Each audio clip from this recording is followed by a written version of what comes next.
Hello friends, नमस्कार। आप सभी का स्वागत है आपके अपने चैनल वनडे एग्जाम टारगेट पर। यहाँ पर आपको हम ऐसे क्वेश्चन प्रोवाइड करा रहे हैं जहाँ से आपके एग्जाम में ज़रूर क्वेश्चन पूछा जाएगा। मोस्ट इंपॉर्टेंट क्वेश्चन का कलेक्शन आपको इस वीडियो में देखने को मिलेगा, तो शुरू से लास्ट तक वीडियो के साथ बने रहिएगा। चलिए क्लास को स्टार्ट करते हैं।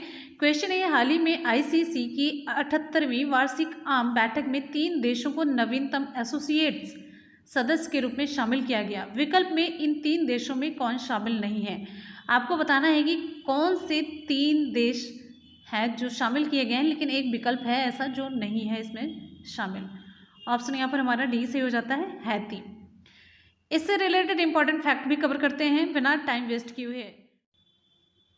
मंगोलिया और तजाकिस्तान, यहाँ पर देखिए मंगोलिया और तजाकिस्तान को एशिया क्षेत्र के क्रमशः 22वें और 23वें, जबकि स्विट्जरलैंड को यूरोप के 35वें सदस्य के तौर पर शामिल किया गया है। ठीक है, अब यहाँ पर आप देखिए विकल्प में मंगोलिया, तजाकिस्तान और यहाँ पर स्विट्जरलैंड तीनों हैं, और तीनों का नंबर कौन कौन सा है यहाँ पर आपको देखने को मिल रहा है। 22वें और 23वें नंबर पर है। मंगोलिया 22वें पर है, तजाकिस्तान 23वें पर है, और स्विट्जरलैंड 35वें सदस्य के तौर पर ये शामिल किया गया है। मोस्ट इंपॉर्टेंट क्वेश्चन आपके लिए बनता है, पूरा मोस्ट इंपॉर्टेंट क्वेश्चन ही आप यहाँ पर करेंगे।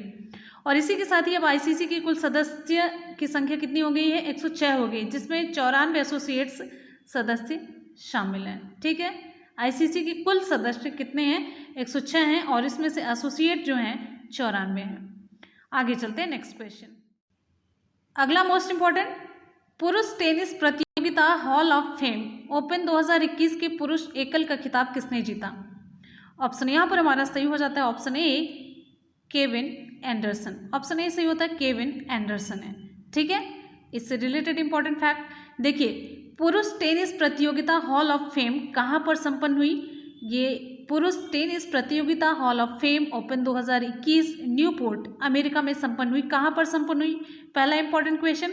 अब यहाँ पर देखिए पुरुष एकल में किसको किसको खिताब मिला। पुरुष एकल में विजेता है केविन एंडरसन। ये किस देश से बिलोंग करते हैं, दक्षिण अफ्रीका।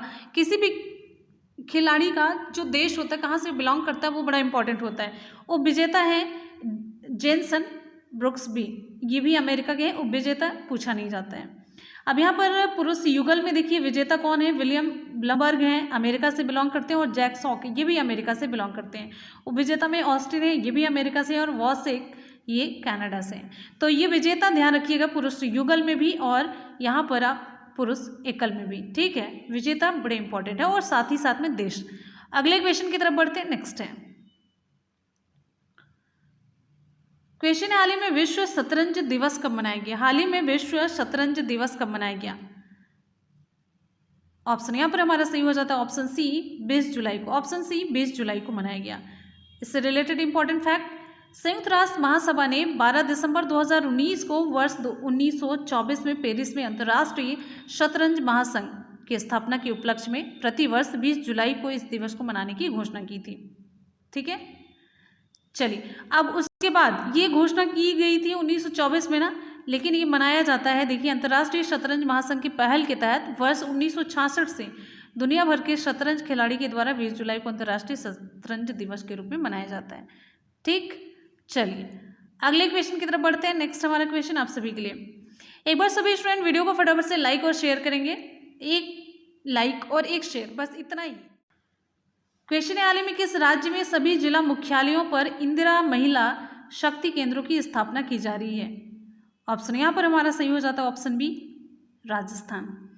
इससे रिलेटेड इंपॉर्टेंट फैक्ट देखिए, पहली बात तो ये जानिए इस योजना का उद्देश्य क्या है। किसी भी योजना का उद्देश्य जानना जरूरी होता है। तो सबसे पहले इसका उद्देश्य जिलों की महिलाओं व बालिकाओं की मानसिक, शारीरिक, आर्थिक एवं सामाजिक समस्याओं को सुनने व समाधान के लिए दूरभाषा पर परामर्श सेवाएं उपलब्ध कराना है। ठीक है, इसका उद्देश्य है कि बालिकाओं की जो मानसिक है, शारीरिक, आर्थिक हो, कहने का मतलब कोई भी समस्या सुनने के लिए और उसका समाधान करने के लिए मतलब फ़ोन वगैरह आप करके बता सकते हैं, और साथ ही साथ में परामर्श यहाँ पर मिलेगा। फिर इसके साथ ही किशोरी महिलाओं को कैरियर काउंसलिंग, किशोरावस्था में आने वाली मानसिक समस्याओं और माहवारी स्वास्थ्य प्रबंधन आदि पर भी काउंसलिंग उपलब्ध कराई जाएगी। ठीक है, ये किस में उपलब्ध कराई जाएगी, बिल्कुल सही है, इंदिरा महिला शक्ति केंद्र पर ये उपलब्ध कराई जाएगी। अगले क्वेश्चन की तरफ चलते हैं, और ये राजस्थान से बिलोंग करता है, ये ध्यान रखिएगा, इंपॉर्टेंट है। अगला क्वेश्चन आप सभी के लिए, अगला क्वेश्चन बहुत ही इंपॉर्टेंट है। हाल ही में जारी नवीनतम हेनली पासपोर्ट इंडेक्स 2021 में भारत किस स्थान पर रहा? हाल ही में जारी नवीनतम हेनली पासपोर्ट इंडेक्स 2021 में भारत किस स्थान पर रहा? ऑप्शन यहाँ पर हमारा सही हो जाता है, बिल्कुल सही जवाब है ऑप्शन ए सही हो जाता है, 90वें स्थान पर, ऑप्शन ए। अब यहाँ पर आप देखते रहिए, ध्यान से सुनिएगा सभी। अब यहाँ पर 90वें स्थान पर भारत है, तो उससे पहले इंपॉर्टेंट ये हो जाता है जानना है कि पहले, दूसरे, तीसरे, चौथे और 5वें नंबर पर कौन कौन से देश हैं। देखिए ये ज़रूरी होता है ना, कभी कभी आपको ऐसे बता देता है कि क्रम से बताइए कौन सा आरोही अवरोही क्रम, ऐसे पूछ लेता है, तो इसलिए कम से कम 5 आपको जानना ज़रूरी हो जाता है। और अगर और जानना हो तो ये ज़रूरी होता है कि हमारे जो पड़ोसी देश हैं उनका कितना है। अब आगे देखिए, शीर्ष स्थान किसका रहा? हेनली पासपोर्ट इंडेक्स में शीर्ष स्थान रहा है जापान का, शीर्ष स्थान रहा है जापान का। सिंगापुर रहा दूसरे स्थान पर। दक्षिण कोरिया और जर्मनी दोनों मिलाकर के तीसरे स्थान पर रहे। साथ ही साथ में इटली, फिनलैंड, स्पेन और लग्जमबर्ग संयुक्त रूप से किस स्थान पर रहे? चौथे स्थान पर रहे। और यहीं पर आप आगे देखिए, डेनमार्क और ऑस्ट्रिया संयुक्त रूप से 5वें स्थान पर रहे।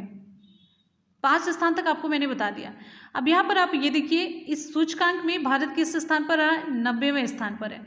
भारत अकेले ही नहीं था, ताजिकिस्तान और गैबन, इस सूचकांक भारत, तजाकिस्तान और गैबन, ये तीनों 90वें स्थान पर संयुक्त रूप से रहे। ठीक, तो फ्रेंड्स यहाँ पर आज की क्लास कंप्लीट हो जाती है। चलते हैं आज के सवाल की तरफ। आज का सवाल है, पुरुष टेनिस प्रतियोगिता हॉल ऑफ फेम ओपन 2021 के पुरुष एकल का खिताब किसने जीता? आप लोग कमेंट सेक्शन में रिप्लाई करेंगे, और आपको ये क्वेश्चन कैसे लगे अपना फीडबैक ज़रूर दीजिएगा, तो नीचे कमेंट सेक्शन में आप लोग अपनी रिप्लाई कीजिएगा। ठीक है, चलिए मिलते हैं फिर नेक्स्ट वीडियो में, तब तक के लिए good bye, take care, thank you so much, love you all, जय हिंद, वंदे मातरम।